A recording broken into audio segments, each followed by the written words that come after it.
Melbourne Cup of Trotting, the Inter-Dominion. We're down to the final time. Neil Donnelly, the editor of Winners magazine, the publication out a couple of times during the week, Wednesdays and Saturdays, joins us. Neil, terrific heat so far.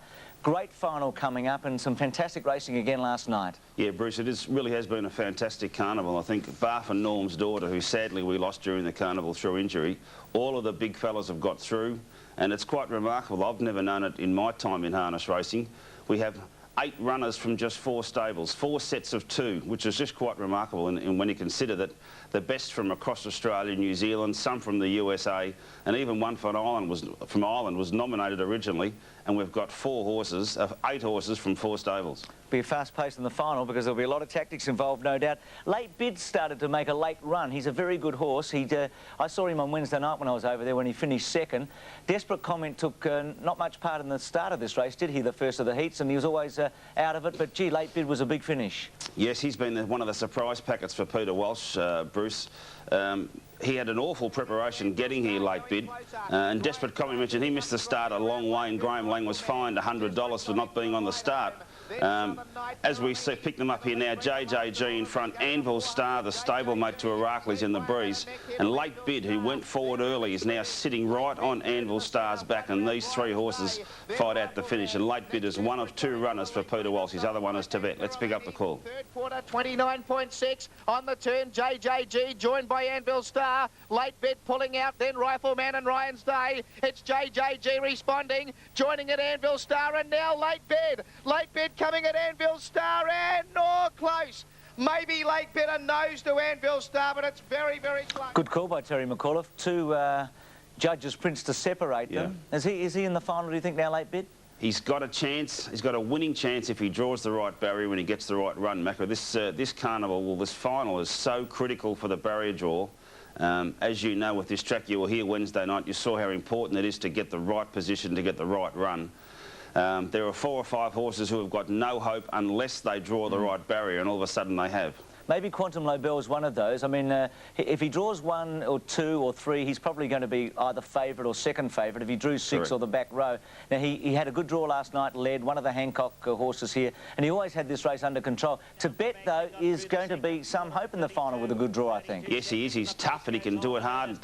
This Quantum Lobel in front. Interestingly, Brian Hancock, who has this horse and our Sir Ancelot, said this horse felt flat last night, Quantum Lobel.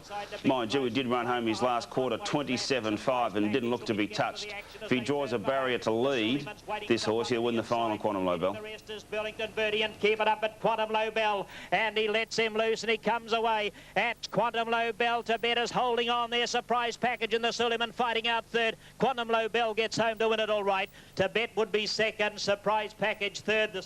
Rion Murtha from New Zealand calling that race. So Quantum Lobel has had a 1, 2 and a 1. I thought the highlight last night was the battle between Herakles and our Sir Ancelot. What a tactical battle too, Neil, in this race. Well, you've got two super camps here. You've got the Robert Cameron team and, of course, Brian Hancock, who has a remarkable record at these carnivals. That's Herakles in front. Sovereign Hill in the breeze. Now, as Sir Ancelot pushed for the front early, couldn't get it. Let Sovereign Hill go around him. Now, the significant part of this is that Herakles on the fence over 2,200. Our Sir Ancelot gave him 2 or 3 lengths at the 300 and he still ran him down. Starting to chime in 3-8, then Sovereign Hill and Rainbow Night. Herakles tackled by our Sir Ancelot. Our Sir Ancelot goes to Herakles. Then Rainbow Night, our Sir Ancelot and Herakles. These 2 great bands, Hanover Sons and our Sir Ancelot. Our Sir Ancelot gets up to beat Herakles. Rainbow Night third. Pinned his ears back and sprinted. It was fantastic to watch.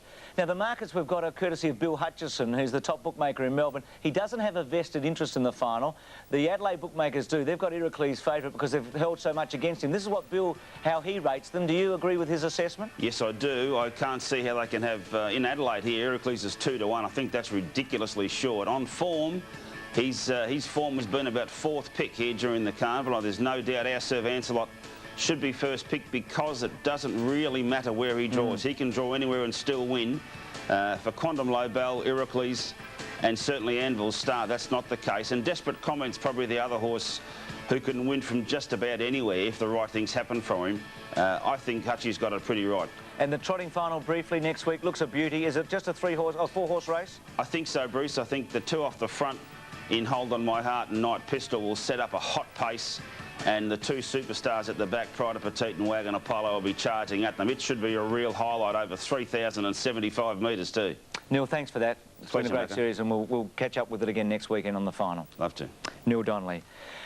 Change of pace here. You can't help but feel excited about the forthcoming Winter Olympics in Nagano in Japan early next year. The preparation